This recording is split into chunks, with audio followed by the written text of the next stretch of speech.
It is June 2026. Exactly 2 years after leading the Labour Party to a massive landslide victory, Prime Minister Keir Starmer steps down. The pressure driving this decision comes from deep fractures within his government, accelerated by a massive surge in support for Nigel Farage's Reform Party during recent local elections. In those 2 short years, his administration passed the historic Renters' Rights Act, banning no-fault evictions. But that legislative win was weighed down by intense public backlash after he slashed the winter fuel payment, a move that stripped financial assistance from millions of pensioners. There's a constitutional catch in how the UK operates.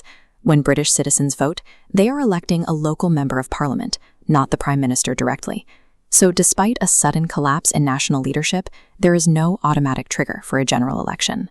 Because the Labour Party still holds an outright majority in the House of Commons, the power to choose the next leader remains entirely in-house. The choice depends strictly on the governing party's own internal rules. This creates a bizarre democratic vacuum. For the next several weeks, executive power transfers through a highly choreographed sequence behind closed doors, bypassing the British public entirely. The rule governing this period is written in the Cabinet Manual.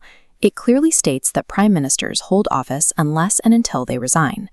That means an announcement to step down doesn't actually remove a prime minister.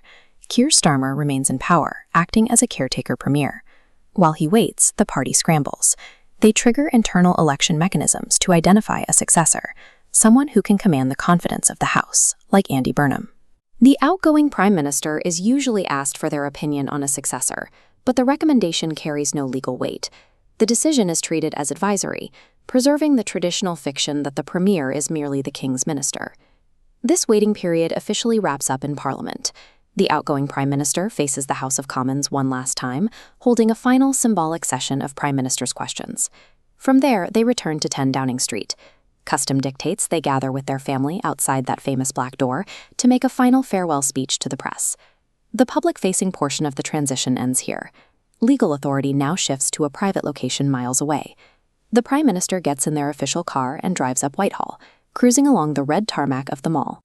Their destination is Buckingham Palace, where they arrive for a highly scheduled private audience with the King. Behind closed doors, the outgoing Prime Minister formally tenders their resignation to the monarch.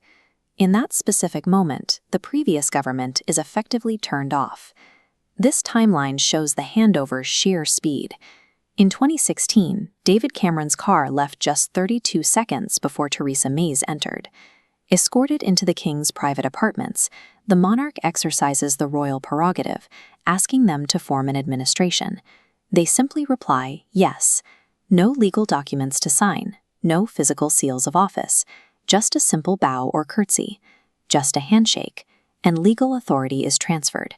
In a complex state of nearly 70 million people, the mechanism of power rests entirely on an unwritten royal custom and a private conversation.